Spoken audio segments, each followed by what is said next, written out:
Good morning.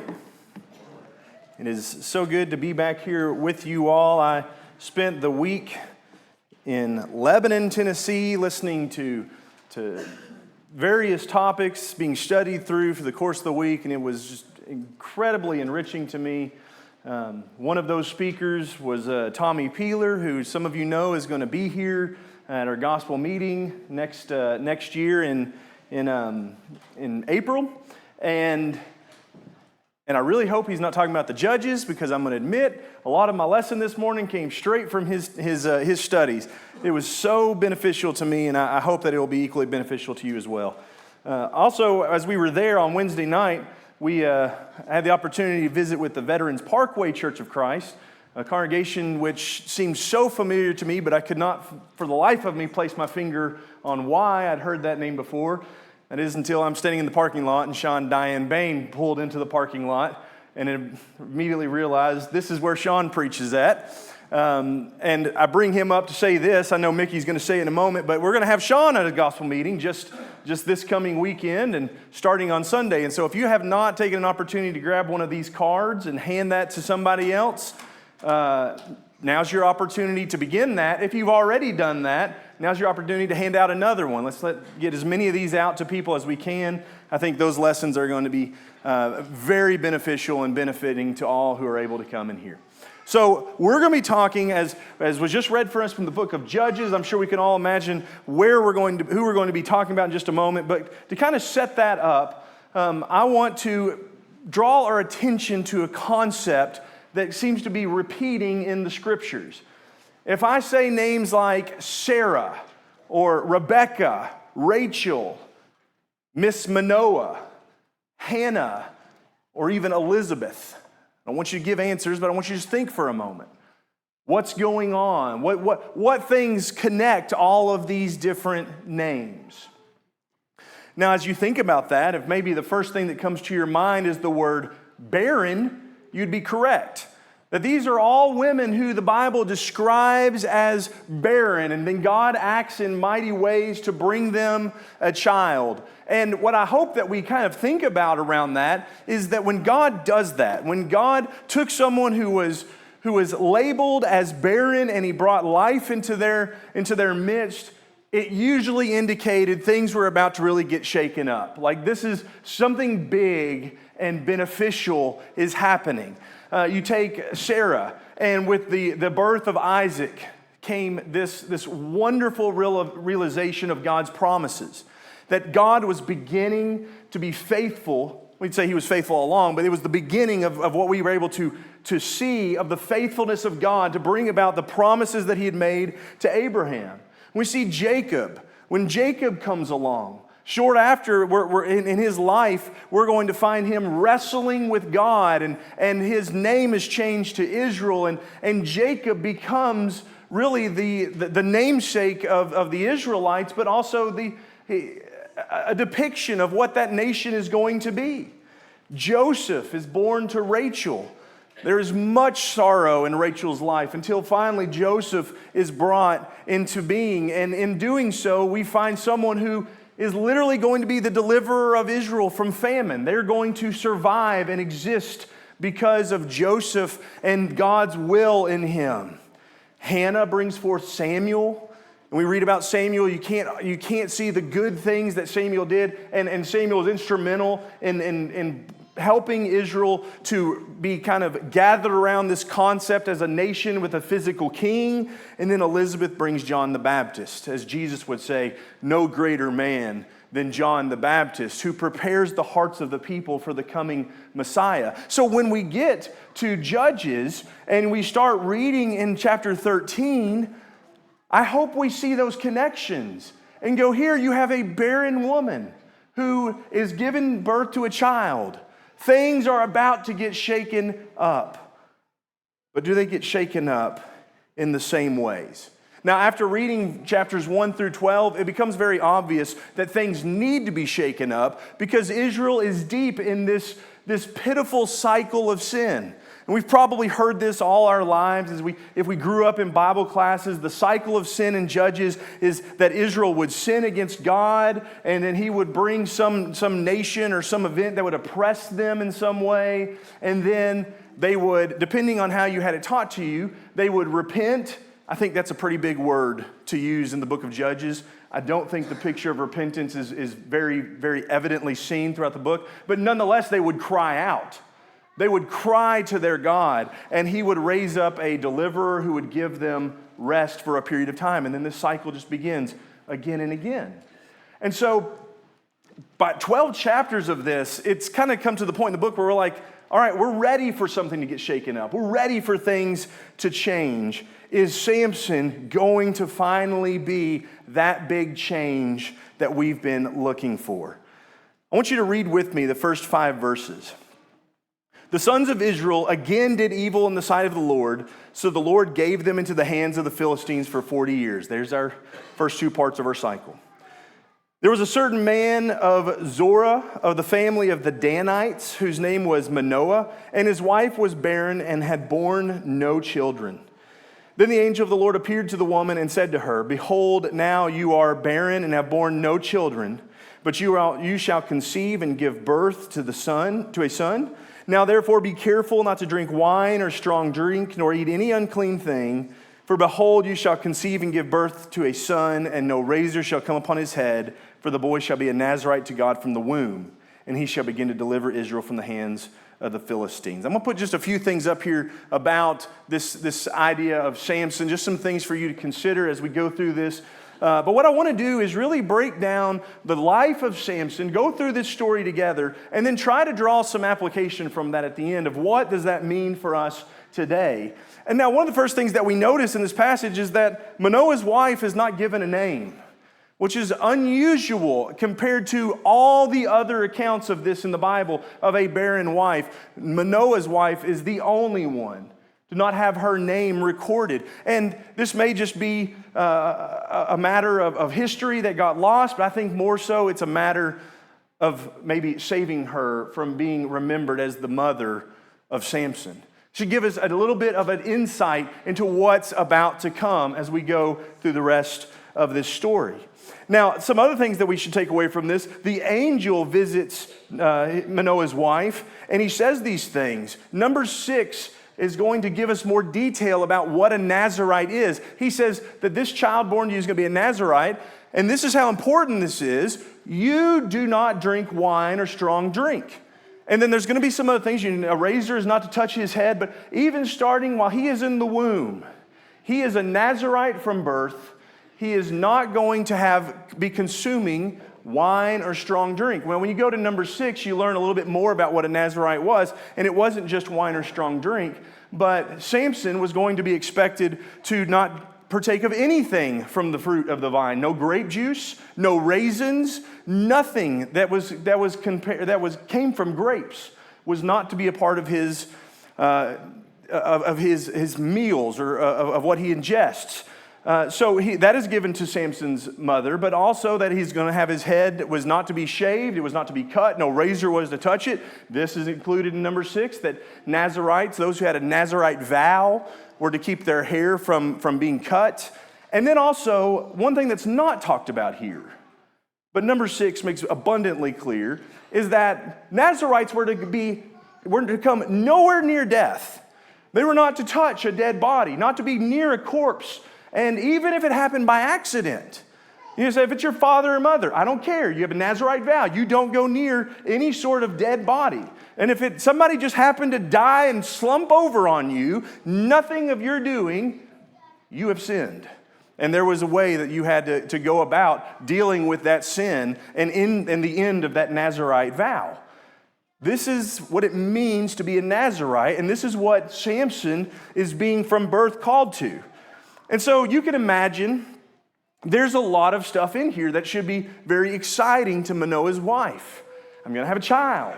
That child is going to be a Nazirite. That's a big thing. He's going to save us from the Philistines. And so if you read down in verse 6, she's going to run to her husband. And she tells him, "A man of God came to me, and his appearance was like the appearance of an angel of God, very awesome.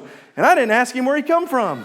nor did he tell me his name. But he said to me, behold, you shall conceive and give birth to a son, and now he shall not drink wine or strong drink, nor eat any unclean thing, for the boy shall be a Nazarite to God from the womb to the day of his death. And I think as you read that, you can kind of get a sense of the excitement in her words. The angel of God came. It was awesome. I don't even know what his name was. I don't even know where he come from. But here's what he told me. But what did she leave out? When you think about that, when you read that again, because she didn't tell him everything that he told her. He said, I'm going to have a son. He's going to be a Nazarite. But she mentions absolutely nothing about him delivering them from the Philistines. She doesn't bring that up once. And it could be that she was just excited. But I'm going to tell you, being oppressed is a bad thing. But being so oppressed that you don't even think about your oppression anymore is a really bad thing. And might it be that Israel in their history have got to the point, just this period of time after the conquest of Canaan, they have come to a point where it is normal for there to be nations within the promised land that God has given to us as an inheritance to rule over us and to oppress us. We've just gotten used to that. I wonder if that might not be the picture that's being brought up by this. But as you go on, Manoah is interested in this as well, and he prays to God. And that prayer is very interesting. He's going to pray to Yahweh and say Adonai. Adonai is a name that is used solely to describe the God of the Hebrews. Adonai, this man of God came to us. Will you send him again? And he appears again to Manoah's wife, and she says, stay here, I'm going to go get my husband. And he comes back and he says, tell me all the things that you told her. And the angel basically says, I already told her, she needs to do it. And they go on to this really weird account where he says, well, let me at least prepare a young goat for you. And the angel says, you know what, I don't need to eat your food, but if you're going to make a burnt offering, offer it to the Lord. That should tell us a little bit about what's going on here. Manoah says, let me prepare a young goat, and the angel's conclusion is burnt offerings belong to God. And so he goes on about making this burnt offering, and the angel disappears in the smoke of the altar, and it's at this point they both realize finally, hey, this may have been an angel from God. Didn't they know that from the beginning? They used all that language. I want you to consider a few things that he says there. One is when he prays to Adonai, when he prays to God, he says that a man of El has come. And we read that, and we read it from a very Hebrew and Israelite sort of background. El, that's the idea of Elohim and Yahweh, and all of this is connected. But El is a very generic term. It just means a God, divinity, something divine. It would have been the term that was used to describe false gods, false Els. And so his understanding right from the get-go may be a little bit confused, but then when he starts trying to offer a sacrifice to this, I hope we start to see what's going on here. It is so upside down in the life of Israel that we know that there is one God. We pray to that one God, but we are so consumed by all the false gods of this land that even though we don't know what this is, we're not 100% sure where this comes from, we're going to worship it. And we're going to make a burnt offering towards it. And it's interesting, when he leaves, Manoah is the voice of fear. We have seen God. Oh no, now I understand what's going on here. And Manoah's wife kind of responds to that with, well, would he really kill us if he just told us I'm going to give birth to a child? I think we're probably good. And so they just kind of go on through life, and the child is born to them, and they name him Samson. And Samson, depending on where you're looking up, it could mean little boy, which is very not fitting to the life that he's going to become. The deliverer of Israel, little boy. But more specifically, that name is linked to ideas of the son, child of the sun.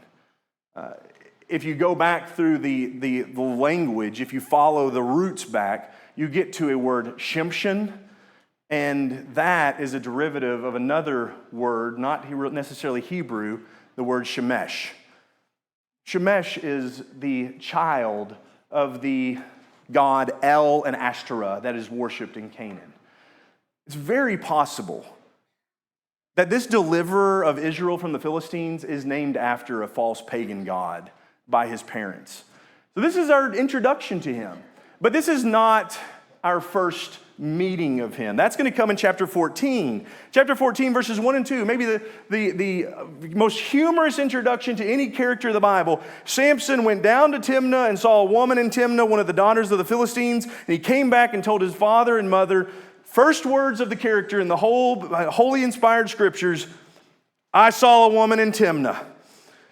That first words, I saw a woman, is going to mesh up very well with the final words of Samson, avenge me for my 2 eyes. I think we should see a lesson in that. We'll come back to it. I saw a woman in Timnah, a daughter of the Philistines, somebody we're not supposed to intermingle with. Now, therefore, get her for me as a wife. And the parents are going to ask, is there nobody amongst your relatives? Do you have to go to the uncircumcised Philistines? But he says to his father, verse 3, get her for me, for she looks good to me. That's another thing we're going to see in Samson. We're going to see this. You can track that sort of thing, that sort of language as well through his life. But I want you to see something about what he says at the beginning of this. He says, I saw a woman, she looks good to me, get her. That phrase, saw, good, get, or took, should be familiar to us by this point in the Bible. You're going to see it over and over again. It is almost always tied to sin, and it is first seen in Genesis chapter 3, verse 6. It is the exact same word, save for one. We'll talk about that in a second. The woman saw the fruit was good, and so she took. That language is going to happen again and again. But here, Samson doesn't say exactly that. And I think there's a reason why, or at least I think that it is ironic that he says it this way. What is translated good could also very rightfully be translated right. I saw a woman in Timnah. She looks right for me. Go get her. And if you remember the book of Judges, what is the definition of what is the description of the people throughout the book of Judges? They did what was right in their own eyes. Samson is the embodiment of Israel.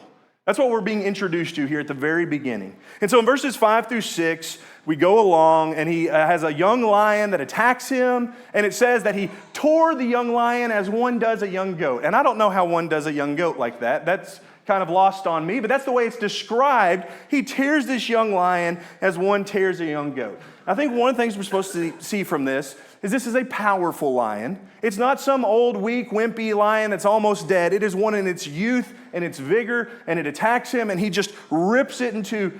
But also, what seems to be important in this is that Samson right away is not taking his Nazirite vows very seriously.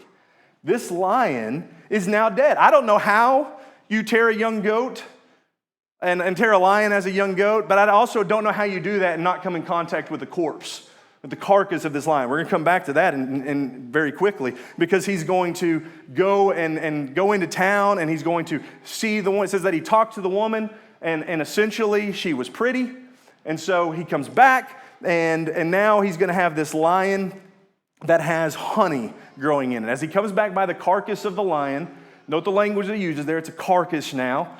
We're seeing a corpse, and inside the carcass is honey that is being produced by these bees. And so he goes in and he scrapes the honey out. Again, don't know how you do that without coming in contact with the corpse. But not only that, Leviticus chapter 11 is going to detail to us that what is touched death becomes unclean. And so just by eating the honey, even I'm very, very careful not to touch the lion, somehow I get the honey out of there, I am taking into my body that which has been made unclean by death. Not only that, I'm supposed to be delivering my people, but instead I go to my father and mother and I give them that which is unclean. Samson is just right off the bat, I'm just like Israel, and I'm not making things better. I'm potentially making things worse. So we might look at Samson at this point and go, man, Samson is batting 1,000 right off the bat. But in verses 10 through 20, we start to see how Samson is going to interact with these Philistines that he's supposed to be delivering Israel from. So in verse 10, it says that he went down to the woman and he made a feast there for the young men. Customarily did this. When they saw him, they brought 30 companions to be with them. And now Samson is going to say, hey, I can make good use of all my history here. I can tell them this riddle. And so if you'll remember, he comes up with this great riddle. I have to say, I don't understand. Samson's thinking here is impeccable. Who on earth is ever going to figure out this riddle, and we might read it and go, okay, I get it. We've read the book of Judges. They don't have the book of Judges to open up and go, how am I going to get the answer to this? So he gives them that riddle from out of the eater comes something to eat, out of the strong comes something sweet, and it's no doubt that they're never going to get this. This is money in the bank. This is as sure a thing as can possibly be. Samson's going to get his 30 linens and his 30 changes of clothing.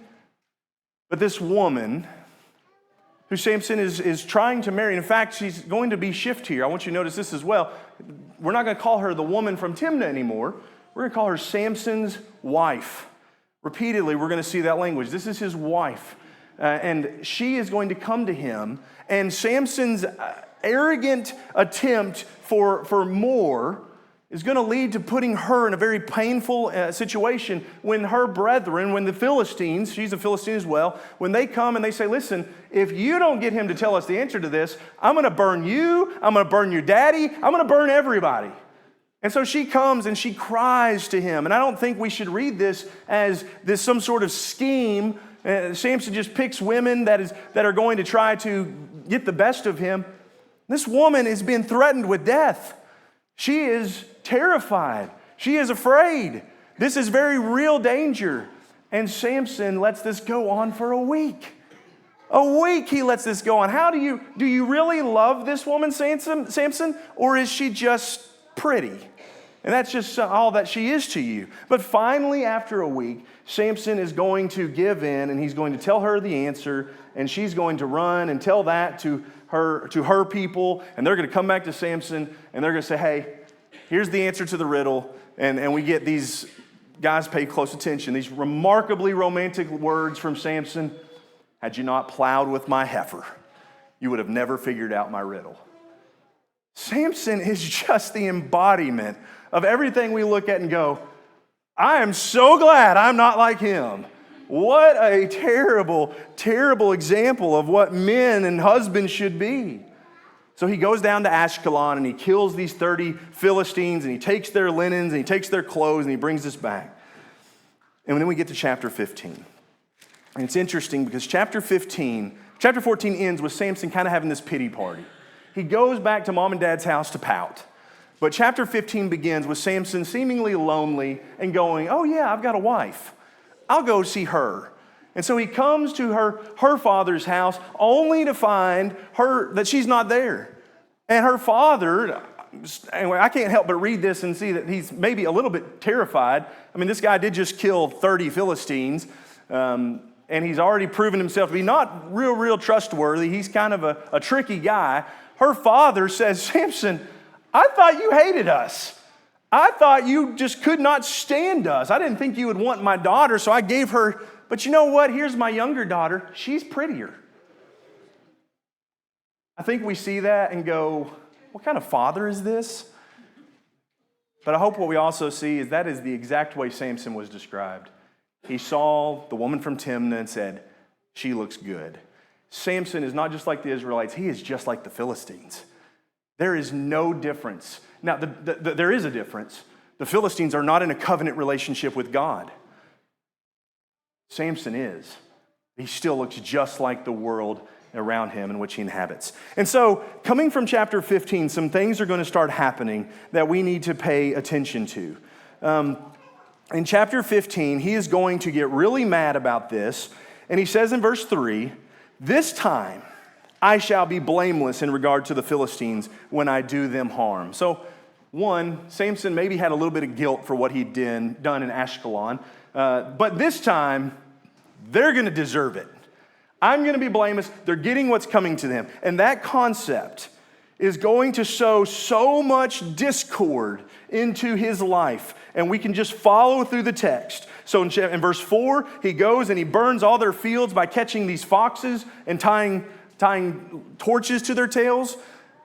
And I have to feel like that part is just a little bit of Samson's ego. Like, I'm pretty sure after all the things we've seen, he probably could have just took the torches himself, but he went the extra step to catch a couple foxes and tie them all together. But then he goes in there and he burns all their fields.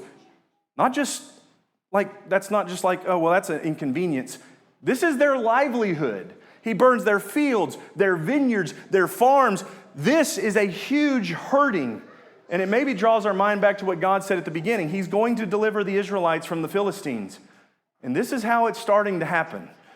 But that's not the reason for Samson doing it. Samson's doing it because they took something from me that I liked. I'm going to take something from them. And when we compare how Samson treated his wife, I think what we see is him taking it up a notch.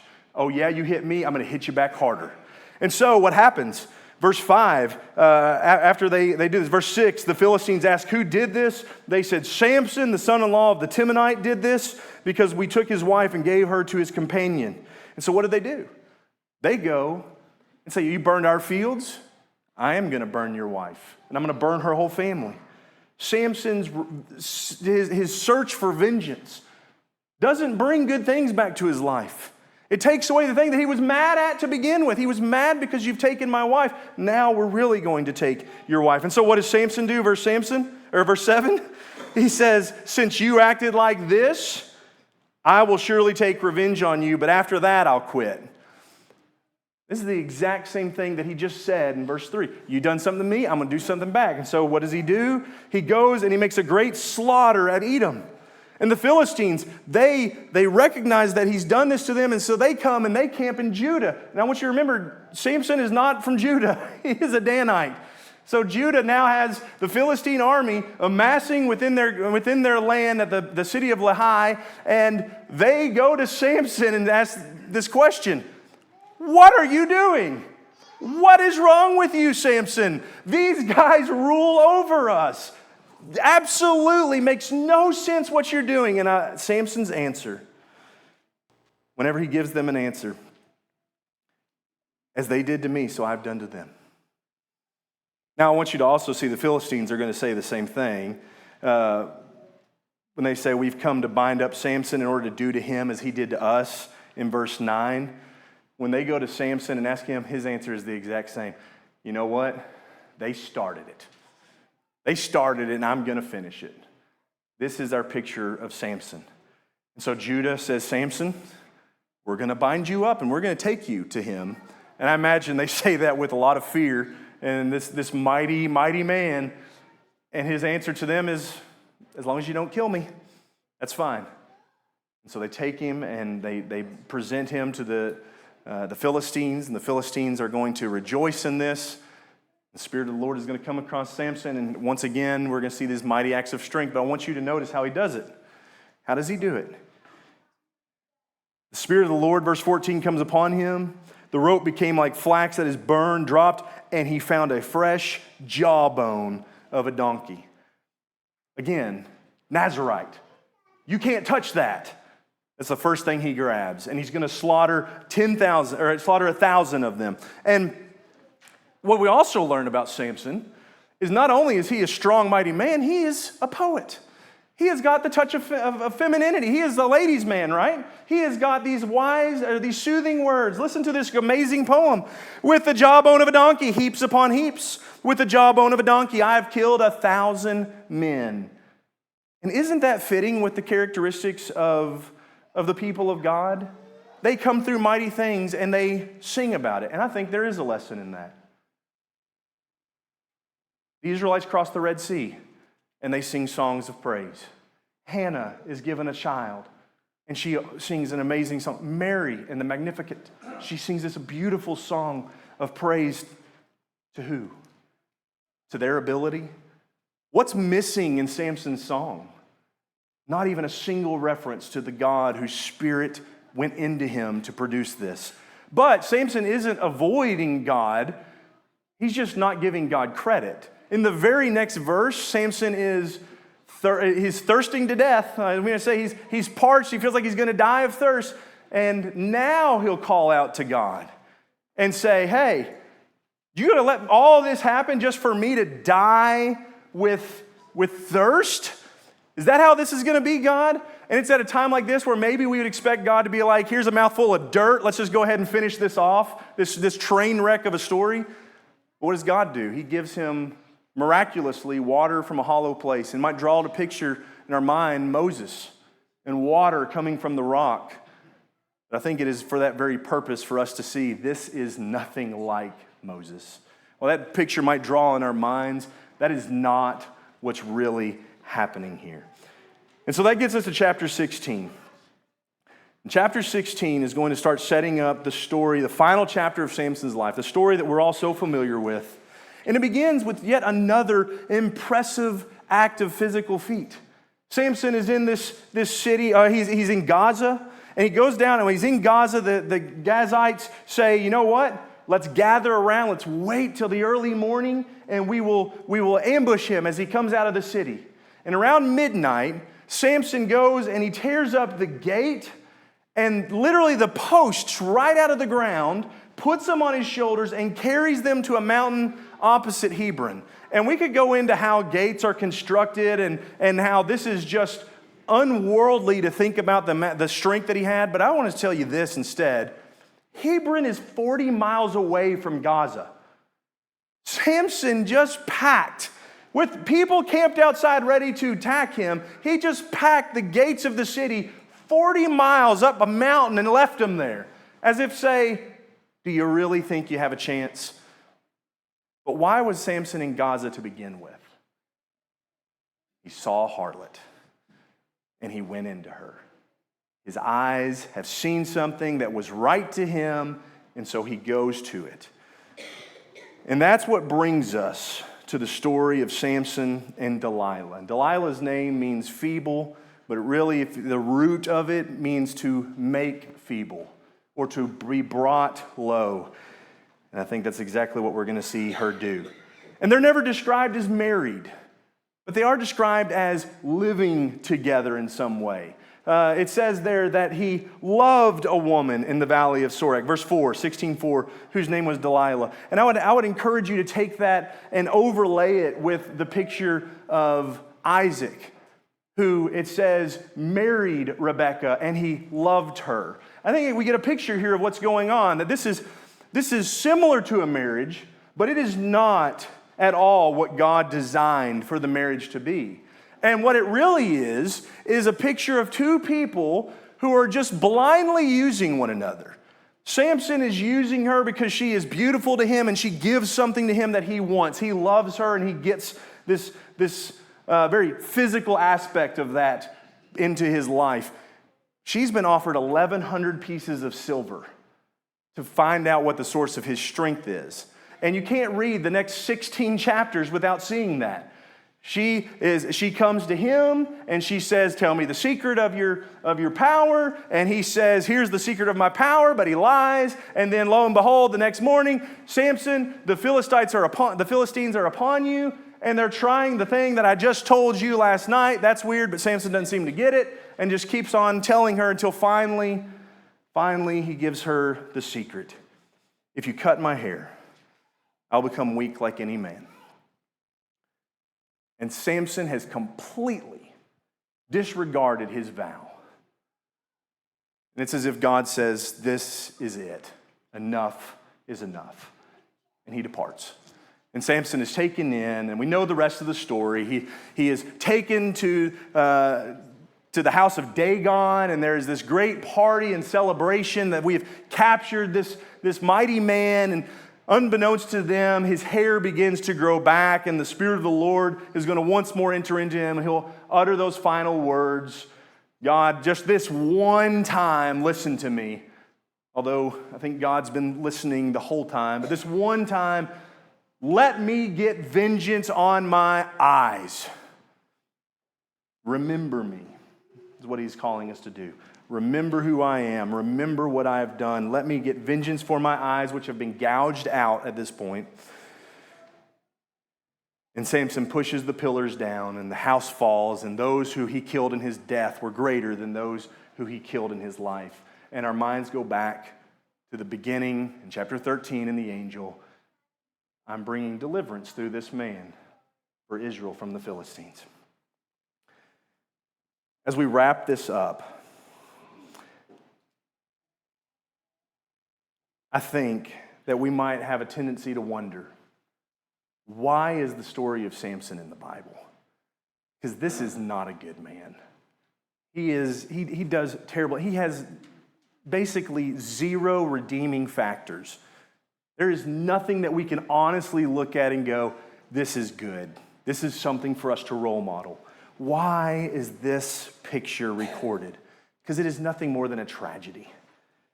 But I think there are some lessons. I'm going to give you four lessons that I think we learn from the tragedy of Samson. Number one, we probably have been listening to this and going, man, I'm really glad that Samson is a bad guy, and at least I'm not that bad. But I think the picture of Samson is for us to remember that we are that bad. What is Samson really a picture of? He's a picture of someone that is called to a purpose and he fails, and again and again and again he gets himself in trouble. And I hope that we can see that in our lives. If we look honestly within our lives, we are called for a purpose, and repeatedly temptation and sin is put in front of us, and it is not often, or it is maybe often, it's not often that we overcome that, at least not by our own merit, not by our own strength. If we look at our lives with honesty, might see that there's a lot of Samson in me. I should be a very mighty person because of who it is that lives in me. I can do all things by the strength of Christ. I should be a very mighty person, but over and over again, I find myself making the same mistakes. But the other thing that we see in Samson's life is God. Time and time and time again, comes to the rescue of Samson. He's got himself in trouble in this situation. God gives him strength. He's got himself in trouble in that situation. God gives him strength. The Spirit of the Lord is used over and over again in this passage, describing God working in Samson's life. But there does come a day when God says, I'm not going to come to the rescue anymore. There comes a day when he says, enough is enough. Samson cuts his hair and God departs. And there's a lesson in that as well. Jesus warned us that there is a coming day when we too are going to be faced with the reality of standing before God in judgment, and all the deeds of our life, both good and bad, are going to be brought into view. And in Matthew 7, Jesus reveals these words, and I think they're supposed to be reflectant in some ways of what we see happening in Samson's life when he says, depart from me, I never knew you. Is Samson really the man that is known by God? Samson is the man that God abandons whenever he repeatedly turns away from him, and the deeds of his life do not match up with the calling that he has been given. I think there's a valuable lesson for us to learn with that. The picture of the judges is when you turn from God, and you take 1,000 steps in the opposite direction, one step back. Repeatedly, they don't take their idols down. They don't throw out the inhabitants of the nation. They simply turn and cry out to God. And God takes 1,000 steps to them and brings a deliverer. If that's not the picture of the prodigal son, we say the prodigal son repented. The prodigal son made a decision when he came to his mind to go and say, Dad, I've messed up. But it is the father who runs to him. That is the picture of the judges. I think we need to learn that, but we need to also learn that our God is a holy God, and there comes a day when we are going to have to give an account, and there will be no more opportunity for us to seek God's favor in that day. Another thing that I think we learn from this, and I think young people especially learn this lesson well, Samson is a warning against the dangers of lust. Again, as I mentioned earlier, Samson's eyes got him into trouble, and it's his first words and it's his last words. his focus is on not just physical lust, but his spiritual lust for vengeance as well. Everything in the center of that we could say Samson's eyes were truly on is himself. What this woman, she looks right to me. She looks good for me. That's what I want. When he goes and speaks to her, and I'm sure she was a lovely lady, but we don't hear anything about that. She was pretty. She liked the way that she looked. Samson's eyes over and over again. I see what you did to me. I'm going to do something back. All he could do is use his eyes to see what benefited him. He used them in lustful sorts of ways. And for all of us, I would say, and especially for our youth, but for all of us, we can learn a lesson from Samson about the danger and the trouble that our eyes can get us in. And I don't think it's a surprise that Jesus gives this radical teaching: if your eye causes you to sin, pluck it out. Another thing that I think we can learn is this foolishness of vengeance. Over and over again, Samson is returning evil for evil. He battles with others with the mindset, I'm going to do to them what they did to me. I'm going to hurt them as they hurt me, and it just hurts more. He hurts himself more. He hurts his family more. He destroys the relationship with his brethren. Judah throws him, basically betrays him and has him arrested. And guys, this is how the world thinks. And that's the reason why I think that this is in here, is this is how the Philistines thought, and that's how Samson thought. This is how the world thinks. You hit me, I hit you back. And usually I try to take it up a notch to make sure you'll never hit me again. But it's not the picture of Christ. It is not the picture of God, who in these ways took on the pain of the world as they attacked him and as they mocked him and as they crucified and murdered him. And instead of hitting back, he just was silent. And he bore the abuse. And I think maybe if there's anything we take away from this, what we need to take away is God is able to take people that are just unredeemable. The story of Samson is the story of someone who just has no redeeming characteristic, and he's able to use them for his will. Samson is a picture of God using imperfect people. And over again, we can't deny that that's what's going on. It says the Spirit of the Lord. It's at least 4 times in this account. The Spirit of the Lord is used to describe God working through Samson. But ultimately, God brings deliverance to the Israelites. In a way, he brings deliverance to the Philistines as well. Samson and the Philistines become synonymous. And he's going to punish them, but he's going to punish Samson at the end of his life also.